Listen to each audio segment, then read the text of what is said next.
नमस्कार मैत्रिणींनो, सुहासिनी सुरेश पांडे या यूट्यूब चॅनलवरून मी तुमचे सर्वांचे सहर्ष स्वागत करत आहे. कशा आहात? मजेत ना मैत्रिणींनो? 8-15 दिवसापूर्वी मी पुण्याला गेले होते बरं का. तर पुण्याला माझी मुलगी आहे, तिच्या घरी गेले होते. माझ्या मुलीचं नाव रश्मी, कोथरूडला राहते ती. तिच्या घरी गेले होते मी. 8-10 दिवस आमचं राहणं पडलं. आम्ही दोघंही गेलो होतो. रश्मी काय करायची, सकाळीच लवकर उठून स्वयंपाक करायची आणि तिच्या सासूबाई होत्या घरात. त्या सासूबाई मात्र रोज पोळ्या करायच्या. आमच्या 5-6 जणांच्या डबा भरून त्या पोळ्या सकाळीच लवकर करायच्या बरं का.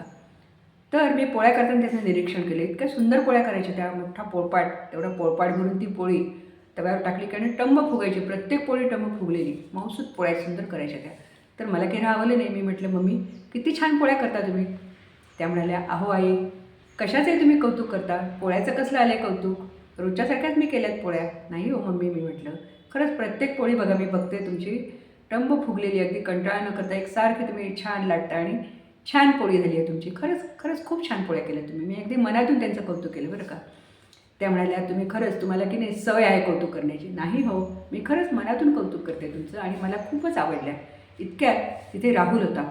राहुल म्हणाला, अगं मम्मी, तुला माहीत आहे का, या रश्मीला की नाही रश्मीच्या आईसारखीच सवय आहे बघ, प्रत्येक गोष्टीला छान म्हणायचं. मी जर कधी चहा केला ना तर रश्मी एवढं कौतुक करते माझं, खूप छान झाला, खूप छान झाला. रश्मीला पण हसू आलं. मैत्रिणींनो, खूप छान म्हणणं किंवा चांगलं म्हणणं हे मनातून असावं, हो की नाही. कौतुक करणं हे मनातून पाहिजे. बरोबरचं कौतुक काही उपयोगाचं नाही. कौतुक किंवा कृतज्ञता, मनाची आंतरिक अवस्था म्हणजे कृतज्ञता. तर ही कृतज्ञता आपण परमेश्वराबद्दल बाळगली पाहिजे. आपण परमेश्वराला म्हटलं पाहिजे की मला हे तू जीवन दिलेलं आहेस, आज मी एवढी वयाची झाली आहे, माझं आयुष्य सगळं आनंदात गेले आहे, मला पती आहे, नंतर मुलं आहेत, नातवंड आहेत, सुना आहेत, सगळ्यांबद्दल मी अत्यंत कृतज्ञ आहे. अशी कृतज्ञता आपण परमेश्वराबद्दल बाळगली पाहिजे.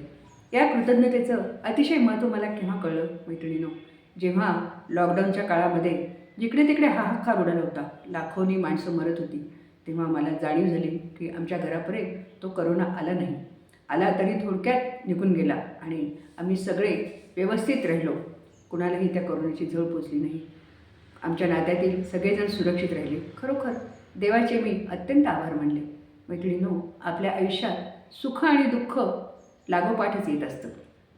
दुःख आलं की त्याच्यानंतर सुखही येतं आणि मग त्याचं आपल्याला मोल समजून येतं.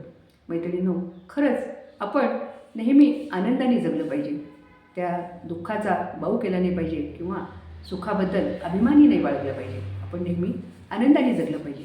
यासाठी मला ती मंगेश पाडगावकरांची एक कविता मनाला खूप भावलेली, मी तुम्हाला सांगते.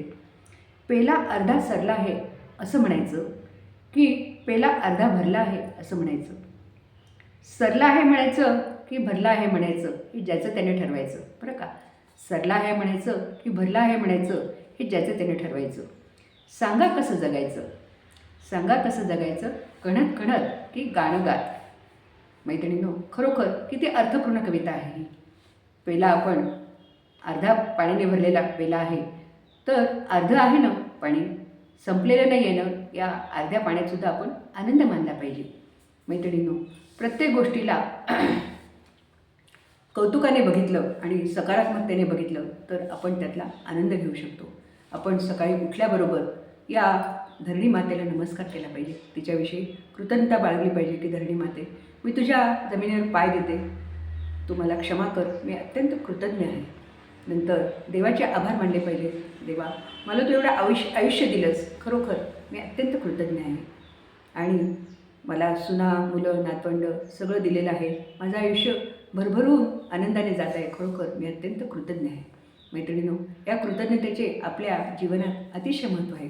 आपण नेहमी आनंदात राहिलं पाहिजे. आणि खरोखर या कवितेप्रमाणे पेला सरला आहे की भरला आहे यापेक्षा पेला भरला आहे मनाला पटवलं पाहिजे आणि त्याचा आनंद घेतला पाहिजे. मैत्रिणींनो, खरोखर यासाठी आपण परमेश्वराची कृतज्ञता बाळगली पाहिजे आणि आभार मानले पाहिजे. आजच्या या व्हिडिओमध्ये मला हे कृतज्ञतेचे महत्त्व अतिशय पटले आणि मी तुम्हाला त्यासाठीच आजचा व्हिडिओ बनवत आहे. मैत्रिणींनो, तुम्हाला जर हा माझा व्हिडिओ आवडला तर नक्की लाईक करा, मैत्रिणी शेअर करा आणि खूप आवडला तर माझ्या या चॅनलला नक्की सबस्क्राईब करा. भेटूया आपण पुढच्या व्हिडिओमध्ये. खूप खूप धन्यवाद.